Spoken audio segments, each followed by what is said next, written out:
What's up, everybody? Welcome to Political Fight Club. I'm Robert Durden. Sorry for that interruption earlier. We're going to finish up Chapter 8 of Blackshirts and Reds. Had to help my daughter with something that happens on occasion when you're doing a show from your basement on the fly. So we'll finish this up here. It's not too long. It's maybe, 5 more pages or so. Page 136, Learning to Ask Why. This is a very important part of the chapter as well.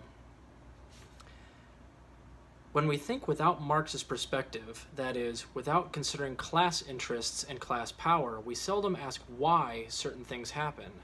Many things are reported in the news, but few are explained.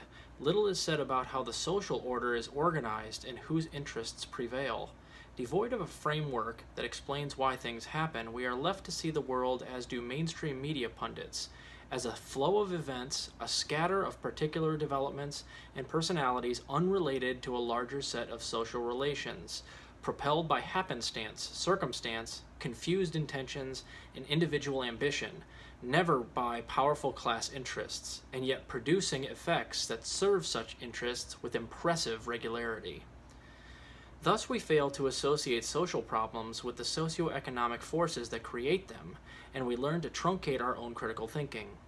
Imagine if we attempted something different. For example, if we tried to explain that wealth and poverty exist together not in accidental juxtaposition, but because wealth causes poverty, an inevitable outcome of economic exploitation both at home and abroad.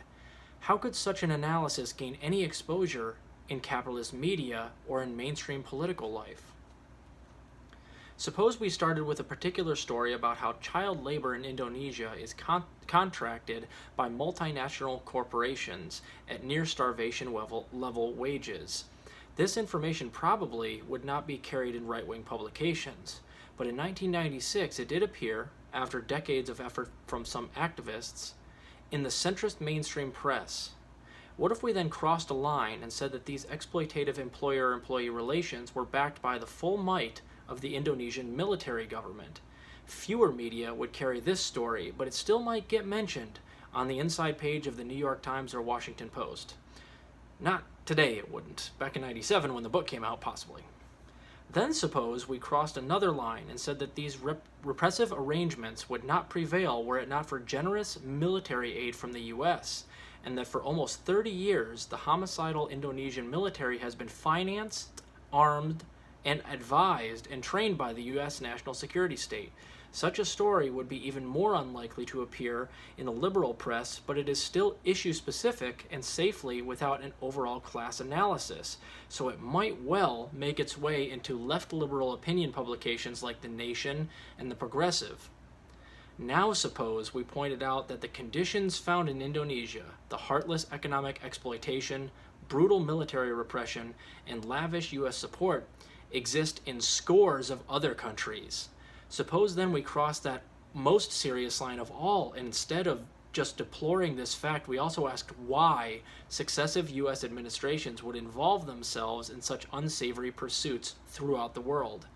And what if then we tried to explain that the whole phenomenon is consistent with the U.S. dedication to making the world safe for the free market and the giant multinational corporations, and that the intended goals are A, to maximize opportunities and accumulate wealth by depressing the wage levels of workers throughout the world and preventing them from organizing on behalf of their own interests, and B, to protect the overall global system of free market capital accumulation. Then what if, from all of this, we concluded that the U.S. foreign policy is neither timid, as the conservatives say, nor foolish, as the liberals say, but is remarkably successful in rolling back just about all governments and social movements that attempt to serve popular needs rather than private corporate greed? Such an analysis, hurriedly sketched here, would take some effort to lay out in what amount to a Marxist critique, a correct critique of capitalist imperialism. Though Marxists are not the only ones that might arrive at it, it almost certainly would not be published anywhere except in a Marxist publication. We cross too many lines. Because we tried to explain the particular situation, child labor, in terms of a larger set of social relations, corporate class power, our presentation would be rejected out of hand as, quote, ideological. The perceptual taboos imposed by the dominant powers teach people to avoid thinking critically about such powers, In contrast, Marxism gets us into the habit of asking why, of seeing the linkage between political events and class power. A common method of devaluing Marxism is to misrepresent what it actually says and then attack that misrepresentation. That's called a straw man. And it does get strawmanned quite a bit because it makes too much sense. And if you understand how Marxism actually works, most people realize that they're kind of Marxist at heart, everybody. Because it is basically just anti-capitalist, which means it's anti-exploitation of workers. Almost everyone can get on board with that. So they strawman it. This happens easily enough since most of the anti-Marxist critics and their audiences have only a passing familiarity with Marxist literature and rely instead on their own caricatured notions. Thus, the Roman Catholic pastoral letter on Marxist communism rejects the claim that, quote, structural, red and class revolution can entirely cure a disease that is man himself, nor can it provide, quote, the solution of all human suffering. But who makes such a claim? There is no denying that revolution does not entirely cure all human suffering, but why is that assertion used as a refutation of Marxism? Most Marxists are neither chiastic nor utopian. They dream not of a perfect society, but of a better, more just life. They make no claim to eliminating all suffering and recognize that even the best of societies, there are inevitable assaults of misfortune, mortality, and other vulnerabilities of life. And certainly in any society, there are some people who, for whatever reason, are given to wrongful deeds and self-serving corruptions. The highly imperfect nature of human beings should make us all more determined not to see power and wealth accumulating in the hands of an unaccountable few, which is the central dedication of capitalism. Capitalism and its various institutions affect the most personal dimensions of everyday life in ways not readily evident. A Marxist approach helps us see the connections to which we are previously blind, to relate effects to causes, and to replace the arbitrary and the mysterious with the regular and the necessary. A Marxist perspective helps us to see injustice as rooted in systemic causes that go beyond individual choices, and to view crucial developments not as neutral happenings, but as the intended consequences of class power and interest. Marxism also shows how even unintended consequences can be utilized by those with superior resources to service their own interests. Is Marx still relevant today?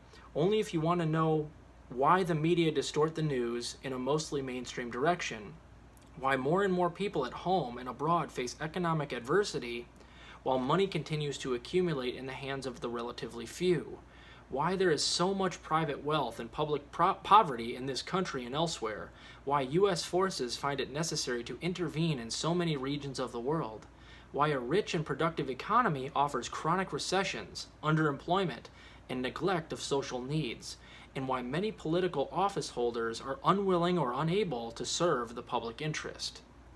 Some Marxist theorists have so ascended into the numbing altitudes of abstract cogitation that they seldom touch political realities here on Earth. They spend their time talking to each other in self-referential code, a scholastic ritual that Doug Dowd described as, quote, how many Marxists can dance on the head of a surplus value?